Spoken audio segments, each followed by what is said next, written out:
ஏதோ பிளான் பண்றா என்று நினைத்தவனுக்கு தான் டைகர் என்ற விஷயம் அவளுக்கு தெரிந்தால் தன்னிடம் எப்படியெல்லாம் கெஞ்சுவாள் என்ற இமேஜினேஷன் தேவையில்லாமல் வந்து போக தனக்குள்ளேயே சிரித்து கொண்டவன் கதவை மூடிவிட்டு மிகவும் பவ்யமாக மேனேஜர் முன்னால் வந்து, குட் மார்னிங் சார் என்று கூறினான்.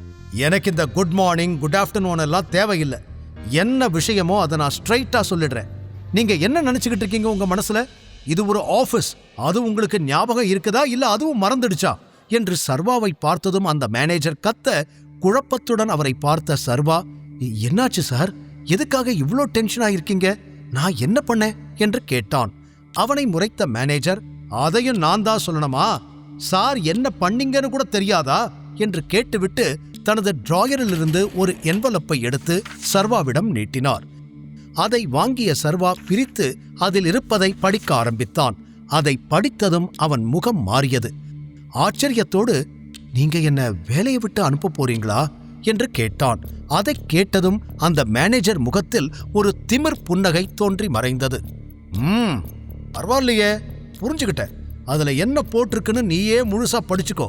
அது எல்லாத்தையும் நான் விளக்கமா சொல்லிக்கிட்டு இருக்க முடியாது என்று அவர் கூற, சரி எதுக்காக இந்த முடிவுன்னு நான் தெரிஞ்சுக்கலாமா என்று கேட்டான் சர்வா. ஓஹோ, காரணம் எல்லாம் சொல்லியே ஆகணுமா? சரி, your disobedience had gone beyond the limit. அதனால இப்பவே நான் டிஸ்மிஸ் பண்றேன். நீ இங்கிருந்து கிளம்பலாம் என்று அவர் சொல்லிவிட சர்வா கைகளை கட்டிக்கொண்டு, ஓகே, இந்த விஷயம் விக்ரமனுக்கு தெரியுமா? அவர்கிட்ட சொல்லிட்டு தான் இந்த லெட்டரை நீங்க ரெடி பண்ணீங்களா என்று திமிராக கேட்டான். அவனது பேச்சும் விக்ரமனை பெயர் சொல்லி அழைக்கும் விதமும் அந்த மேனேஜருக்கு ஆச்சரியத்தை கொடுத்திருக்க அவனை அதிர்ச்சியோடு பார்த்தார். சர்வாவை வேலையை விட்டு அனுப்பும் விஷயம் விக்ரமனுக்கு தெரிந்தால் என்ன நடக்கும்? வேதிகாவின் திடீர் மனமாற்றத்திற்கு என்ன காரணம்? பதிலாக கைகளை கட்டிக்கொண்டு அந்த மேனேஜரை பார்த்தவன், இந்த விஷயம் விக்ரமனுக்கு தெரியுமா என்று கேட்டான். விக்ரமனின் பெயரைச் சொல்லி தன்னை மிரட்டப் பார்க்கிறான் என்று நினைத்துக் கொண்ட மேனேஜர் உடனே, அவர் விக்ரமன் கிடையாது, விக்ரமன் சார். இந்த சின்ன சின்ன விஷயத்துக்கெல்லாம் நான் அவர்கிட்ட கேட்டு முடிவெடுக்க வேண்டிய அவசியம் இல்லை. நான் இந்த கம்பெனியோட மேனேஜர். ஒருத்தரை வேலையில வச்சுக்கலாமா வேணாமான்னு டிசைட் பண்ற ரைட்ஸ் எனக்கு இருக்கு. நான் நினைச்சா யார வேணாலும் எப்ப வேணாலும் வேலையை விட்டு தூக்குவேன் என்று பதிலுக்கு அவரும் திமிராக பேச சர்வா அவரை பார்த்து அடக்க முடியாமல் சிரித்தான். பின் தன்னை நிதானப்படுத்திக் கொண்டவன், அப்போ நீங்க என்ன வேலையை விட்டு அனுப்புறீங்க? ஏன், நான் சரியா வேலை பார்க்கலையா? இல்ல உங்களுக்கு பின்னாடி நிக்கிறவ என்ன வெளியே அனுப்ப சொன்னாளா என்று மேனேஜருக்கு பின்னால் எதுவுமே தெரியாதது போல நின்றிருந்த காமினியை பார்த்து கொண்டு சர்வா சொல்ல, ஸ்டாப் இட், என்ன பார்த்தா மத்தவங்க பேச்ச கேட்டு முடிவெடுக்கிற முட்டாள் மாதிரி தெரியுதா என்று கோபமாக கேட்ட அந்த மேனேஜர் டேபிளில் ஓங்கி அடித்தார். சர்வா அதையெல்லாம் கண்டுகொள்ளவே இல்லை. அதே திமிரோடு அவரை பார்த்தவன், நீங்க இந்த கம்பெனியோட மேனேஜர். ஒரு மேனேஜர் இப்படியெல்லாம் கோவப்படலாமா? ஆனாலும் உங்களுக்கு கோபம் வருது. ஏன்னா நான் சொன்ன உண்மையை உங்களால தாங்கிக்க முடியல. ஒரு பொண்ணு பேச்ச கேட்டுக்கிட்டு எதுக்கு இந்த முடிவெடுத்தீங்க என்றவன் பெருமூச்சுடன், உங்களுக்கு வேணா இவளை பத்தி எதுவும் தெரியாம இருக்கலாம், ஆனா எனக்கு இவளை நல்லாவே தெரியும். இப்ப மட்டும் இல்ல, காலேஜ்ல இருந்தே இவ இந்த வேலையை தான் பாப்பா. சுத்தி இருக்கிறவங்களை மேனிப்புலேட் பண்ணி அவளுக்கு பிடிக்காதவங்களுக்கு எதிரா திருப்பி விட்டுடுவா. நீங்களும் அவ கீ கொடுத்த பொம்மை மாதிரி ஆடிக்கிட்டு இருக்கீங்க என்று சர்வா பேசிக்கொண்டே போக, போதும் நிறுத்து, என்னடா விட்டா ரொம்ப ஓவரா பேசிட்டே போற உன்ன என்று சர்வாவை அடிக்க கை ஓங்கினார். அவரது கை கன்னத்தில் படுவதற்கு முன்னரே தடுத்து பிடித்த சர்வா அவரை முறைத்தான். ஏய், என்ன பண்ற என்று காமினி கத்த சர்வா முறைத்து பார்த்ததில் அப்படியே நின்று விட்டாள். அந்த மேனேஜர் கையை இழுத்துக்கொள்ள முயற்சி செய்தார். ஆனால் சர்வாவின் பிடி அழுத்தமாக இருக்க சில நொடிகளுக்கு பிறகு அவருக்கு கை வலிக்க ஆரம்பித்தது. ஏய், கைய விடுறா என்று கோபமாக அவர் சொல்ல, உங்க கை இருக்க வேண்டிய இடத்துல இருந்தா நான் எதுக்காக அதை பிடிக்க போறேன் சார் என்று சர்வாவும் கோபமாக கேட்டான். இப்ப கைய விட போறியா இல்லையா என்று அவர் கத்த அடுத்த நொடி கையை விட்டான் சர்வா. அவன் பிடித்திருந்ததால் அந்த இடம் சிவந்திருக்க லேசான வலியுடன், ஒரு மேனேஜர் மேலேயே கை வச்சிட்ட இல்ல, இதுக்கு மேல ஒரு நிமிஷம் கூட நீ இங்க இருக்க கூடாது, யூ ஆர் ஃபயர்ட், வெளியே போ, கெட் லாஸ்ட் என்று கத்தினார் அவர். சர்வாவிற்குமே அதற்கு மேல் அங்கு இருக்க பிடிக்கவில்லை. ஓகே, நீங்க பிளான் பண்ண மாதிரி என்ன வேலையை விட்டு அனுப்பிட்டீங்க. கங்க்ராச்சுலேஷன்ஸ். இதுக்கப்புறம் உங்களுக்கு நடக்க போற எதுக்கும் நான் பொறுப்பில்லை என்று சொன்னவன் மேனேஜர் அறை கதவு உடையும் அளவிற்கு வேகமாக அரைந்து சாத்திவிட்டு அங்கிருந்து வெளியேறினான். சிவந்திருந்த தன் கையை பார்த்து கொண்டிருந்தார் அந்த மேனேஜர். வெளியே வந்த சர்வா, ஐயோ, ஈவினிங் வேதிகாவை வேற இங்க வந்து பிக்கப் பண்ணிக்க சொல்லியிருந்தேனே என்று திடீரென ஞாபகம் வர கடிகாரத்தை பார்த்தான். மணி 11 ஆகியிருக்க எப்படி டைம் பாஸ் பண்றது என்று யோசித்தவன் அடுத்து ஒரு ஆட்டோவில் ஏறினான். எங்கே செல்ல வேண்டும் என்று கூறாமல் சென்னையில் இருக்கும் தெருக்கள் ஒன்று விடாமல் சுற்ற ஆரம்பித்தான். சார், எங்க போனோன்னு சொன்னா நான் கூட்டிட்டு போவேன், இப்படி சுத்திக்கிட்டு இருந்தா என்ன அர்த்தம் என்று அந்த ஆட்டோ டிரைவர் பொறுமையாக சர்வாவிடம் கேட்டார். அது தெரிஞ்சா நான் சொல்லிருக்க மாட்டேனா என்று அவன் சொன்னதும், இல்ல எனக்கு புரியல என்று டிரைவர் சர்வாவை புரியாமல் பார்க்க, கொஞ்ச நேரத்துல புரியும், நீ எங்க போகணும்னு தோணுதோ போனா காசு நான் கொடுக்குறேன், வண்டியை மட்டும் நிறுத்தாத என்று சொன்ன சர்வா கண்களை மூடி சீட்டில் சாய்ந்தான். என்னைக்கு இருந்தாலும் என்னோட சாம்ராஜ்யம் எல்லாம் உனக்குதான், நீதான் எல்லாத்தையும் பாதுகாக்கணும் என்று சிறு வயதில் ராஜன் கூறியது அவன் காதில் கேட்க சட்டென கண்களை திறந்தவன் வெளியே எட்டி பார்த்தான். பெரிய பெரிய கட்டிடங்கள் நிறைந்திருந்த ஒரு சாலையில் ஆட்டோ சென்று கொண்டிருந்தது. இந்த கட்டடம் எல்லாம் வரத்துக்கு முன்னாடியே இந்த மொத்த ஊரையும் அப்பா அவர் கைக்குள்ள வச்சிருந்தாரு.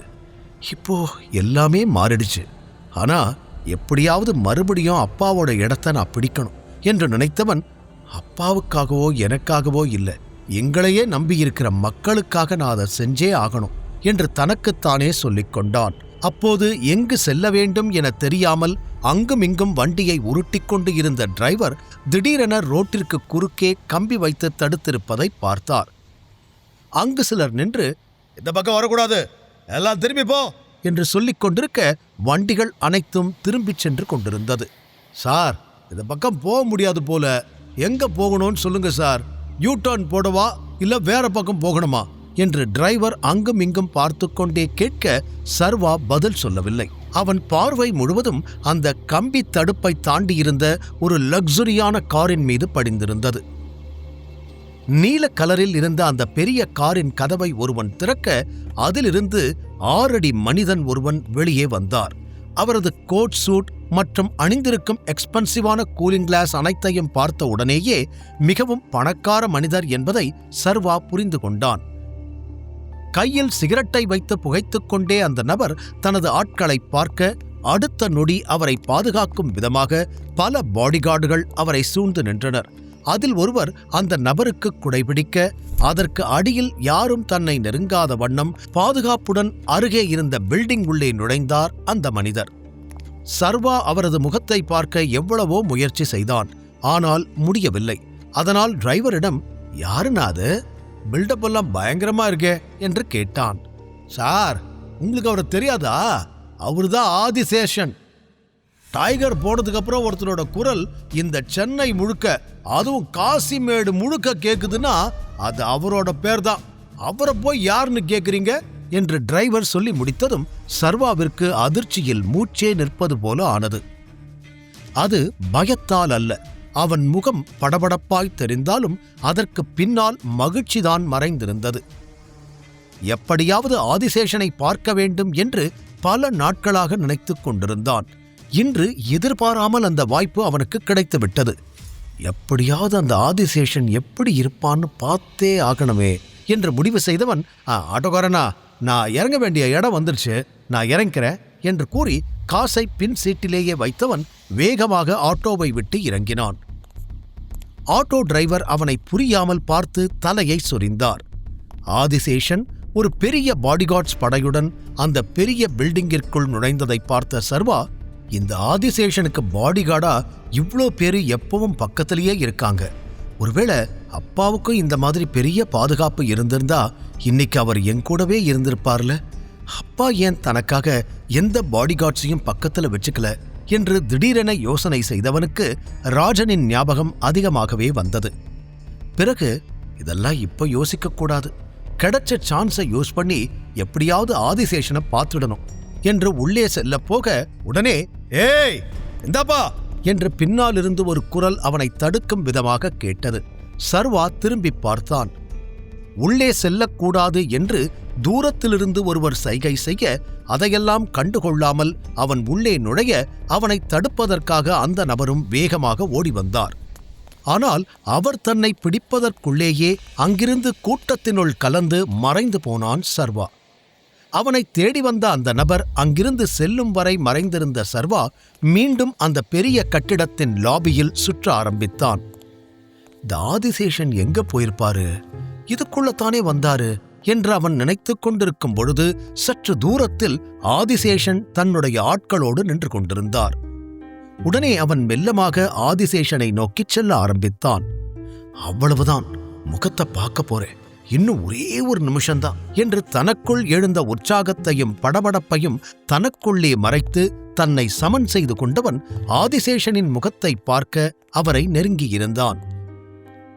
எங்கே ஆதிசேஷனோ இல்லை அவரது ஆட்களோ அவனை பார்த்து விடுவார்களோ என்று நினைத்தவன் ஆதிசேஷனை பார்க்காமல் அந்த இடத்தை சுற்றி பார்ப்பது போல பாவனை செய்து கொண்டு அவரை நெருங்கினான். அவன் ஆதிசேஷனின் முகத்தை பார்க்க ஒரு நொடி மட்டுமே மீதமிருக்க அதற்குள் அங்கு வந்து நின்ற ஒரு பெண், ஆதிசர், நம்ம போலாம் என்று சொன்னதும் ஆதிசேஷன் வேறுபுறம் திரும்பி அந்த பெண்ணோடு நடக்க ஆரம்பித்தார். ஜஸ்ட் மிஸ், ஒரே ஒரு செகண்ட் இருந்திருந்தா எப்படியாவது அவர் முகத்தை பார்த்திருப்பேன் என்று உள்ளுக்குள் கடுப்பானவன் மீண்டும் ஆதிசேஷனை பார்க்க முயற்சி செய்தான். ஆதிசேஷன் முன்னால் நடக்க அவரோடு பேசியபடி அந்த பெண் பின்னால் நடந்து சென்றாள். சிறிது தூரம் சென்ற இருவரும் லெஃப்ட் சைடு இருந்த கதவு ஒன்றை திறந்து உள்ளே சென்றுவிட, அவன் கூட இருக்கிற பொண்ணு யாரு, எதுக்கு ஆதிசேஷன் அவளை மீட் பண்ணி இருக்கான் என்று யோசித்தவன் பின்னாலேயே செல்ல முயன்ற நேரம் அவன் தோள்பட்டையின் மீது ஒரு கை விழுந்தது. சிறிது நேரத்திற்கு முன் அவனை உள்ளே செல்லக்கூடாது என்று தடுத்த அதே நபர்தான் அது. என்னடா, ஸ்பை வேலை பார்க்க வந்தியா? எங்களை மீறி எல்லாத்தையும் பார்த்துட்டு வெளியே போக முடியும்னு நினைச்சியா? அப்புறம் நாங்க எதுக்கு இருக்கிறோம் என்று அவன் சட்டை காலரை பிடித்து கேட்க சர்வா பதட்டமானான். ஆனால் கடினப்பட்டு அதை முகத்தில் காட்டிக்கொள்ளாமல் மறைத்தவன், அப்படியெல்லாம் இல்ல, நான் என்று ஏதோ பேச வர, வாய மூடு என்று கத்திய அந்த நபர் சர்வாவின் சட்டையை பிடித்து வெளியே இழுத்துச் சென்றான். முழு கதையையும் கேட்டு மகிழ பாக்கெட் FM ஆப்பை டவுன்லோட் செய்யுங்கள். லிங்க் டிஸ்கிரிப்ஷனில் கொடுக்கப்பட்டுள்ளது.